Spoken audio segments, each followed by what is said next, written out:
Bonsoir, c'est votre rendez-vous Conf Ciné. Depuis 15 jours, on ne peut plus aller au cinéma en France. Imaginez un pays où les salles de cinéma n'existent pas, où les salles de cinéma sont proscrites. Ce pays pourtant existe, c'est l'Arabie Saoudite. Le film que je vais vous conseiller pour ce mercredi soir 1er avril, à partir de 21h, c'est Wajda. Ce film relève plusieurs défis. Il est réalisé en Arabie Saoudite, dans les rues même de Riyad, pas de façon clandestine, tout à fait de façon officielle. Il est réalisé par une femme, une première dans ce pays. Une autre première, c'est l'histoire d'une jeune fille qui n'a pas le droit de faire de vélo.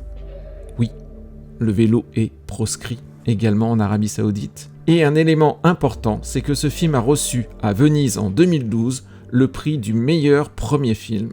Je vous propose de retrouver tout de suite la réalisatrice Haïfa El Mansour qui nous expose lors d'un entretien avec TV5 Monde les objectifs de son film.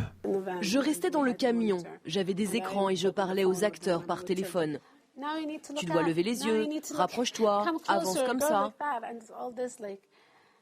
C'est difficile quand tu n'es pas là près d'eux. Elles hésitent à s'engager dans le changement. Certaines résistent. Le changement, c'est douloureux. C'est un processus à traverser. Mais ça évolue. Je le vois dans la manière que les filles ont de s'habiller. Quand j'étais petite, l'abaya était noire, sans fioriture. Aujourd'hui, il y a des broderies. L'expression personnelle se développe. Vous avez choisi d'aborder un thème difficile, la situation des femmes en Arabie Saoudite, à travers l'histoire, en apparence toute simple, d'une fillette qui veut acheter un vélo. Pourquoi ? Je souhaitais donner à ce débat intellectuel un visage humain, une histoire à laquelle on peut s'identifier et que les gens peuvent comprendre. Le film ne raconte pas une grande histoire, mais une histoire simple, celle de la relation entre une mère et sa fille, et leur vie dans la société. Je ne crois pas que le spectateur veuille regarder un film en se voyant dicter une leçon. Il préfère un voyage émotionnel et touchant. Aussi simple que cette histoire puisse paraître, des thèmes plus complexes y sont présents.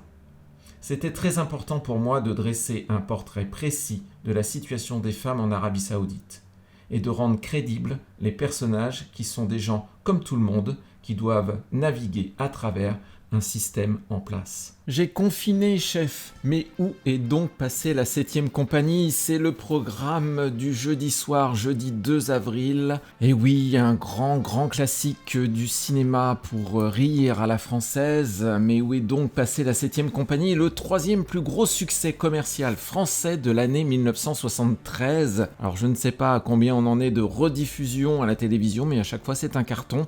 En 1973, au box-office, on ne l'appelait pas encore ainsi à l'époque, des films cartonnaient et des films français, puisque le premier film à réussir une année magnifique en 1973, c'est Les Aventures de Rabbi Jacob, qui avait réalisé 7,3 millions d'entrées. Suivait le film avec Henry Fonda et Terence Hill, Mon nom et personne, 4,7 millions d'entrées. Et on trouvait en 3e position, avec 3,9 millions d'entrées et donc de spectateurs. Mais où est donc passée la 7e compagnie ?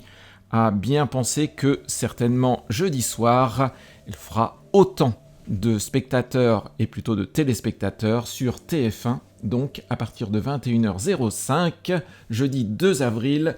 Mais où est donc passée la 7e compagnie, le film de Robert Lamoureux, avec bien évidemment Pierre Mondy, Jean Lefebvre. Et dans cette première partie de la trilogie, on retrouve Aldo Macione, qu'on ne retrouvera pas dans les deux autres films de la trilogie, c'est-à-dire on a retrouvé la 7e compagnie et la 7e compagnie au clair de lune, puisque là c'est Henri Guibet qui prendra le rôle d'Aldo Macione. Et si vous préférez un cinéma relatant des faits réels, je vous propose de retrouver le même soir, c'est-à-dire jeudi 2 avril, à partir de 20h40 sur la chaîne OCS Choc, le film Escobar. Escobar, c'est avec un duo d'acteurs, un couple au cinéma, mais un couple à la ville également. C'est Javier Bardem et Penélope Cruz que nous retrouvons donc dans Escobar. Et dans Escobar, dans celui-là, puisque Escobar, on peut également le retrouver dans Narcos, mais là c'est côté série. Il s'agit bien du film, le film qui est distribué par SND. Donc Escobar, si vous avez envie de prendre un cours de découpage à la tronçonneuse, c'est le moment ou jamais. Oh, mais comme le temps avance, nous sommes déjà au vendredi 3, c'est la soirée, c'est le week-end. Mais un week-end de confiné, c'est quoi exactement? C'est juste un jour de plus dans la semaine ou un jour de plus avant le week-end qui se passe dans la semaine? Finalement, c'est un jour de confiné. Eh bien, finalement, comme on est un petit peu maso, on va aller se confiner sur une île déserte, on va aller se confiner en plein air, puisque je vous propose, à partir de 21h05, de retrouver les aventuriers, les héros de la série, qui est plutôt une série de télé-réalité sur TF1, c'est la soirée Koh-Lanta. Et oui, pourquoi pas, de l'aventure, Koh-Lanta, certains n'aimeront pas, c'est pas grave, pour ceux qui n'aiment pas, je vais vous proposer autre chose. Pour ce vendredi, vous préférez une soirée cinéma? Eh bien, je vous propose une soirée cinéma sur Ciné Classique, la chaîne du groupe Canal+. Ciné Classique vous propose un classique, évidemment, c'est le lieu. Un classique de 1946, un film de Jean Dréville avec Louis Jouvet et Suzy Delair. Et vous allez même avoir 2 Louis Jouvet, puisque finalement dans ce film, copie conforme, Jouvet joue Jouvet, il s'apostrophe. Alors effectivement, il y a une performance d'acteur, il y a également une performance de réalisation, puisque c'est très compliqué à cette époque d'utiliser des effets spéciaux qui n'existent presque pas. Et donc vous allez retrouver dans un film avec une scénarisation réalisée par le grand Henri Janson, un film de Jean Dréville, avec un petit extrait que je vais vous mettre maintenant, et si vous regardez bien au début de cet extrait, vous allez pouvoir reconnaître un acteur. Il est tout jeune, il est très jeune. C'est à vous de voir qui est cet acteur.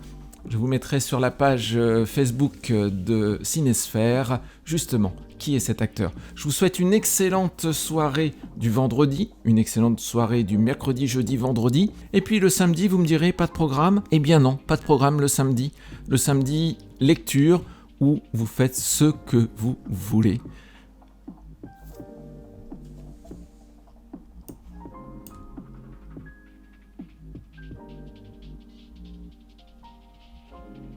Pour samedi, eh bien, quartier libre, vous faites ce que vous voulez, vous prenez un DVD, vous prenez un Blu-ray, ou tout simplement, vous prenez un bon livre, ou voire vous vous ennuyez, ce qui est la meilleure façon de vivre du cinéma également, c'est peut-être de le construire dans sa tête. Je vous souhaite des excellentes soirées, à très bientôt, au revoir. Oui, eh ben moi, à sa place, je remettrai plus tard le fric-froc chez l'Argentin. Tu deviens bien prudent. Non, mais j'aime pas le poulet à la casserole. Oscar, j'ai horreur de ce genre d'esprit. Tout est prêt, André? Oui, monsieur est servi. Eh bien, cher feu Gabriel, reprenez-vous goût à l'existence? Je ne sais pas, je ne sais plus.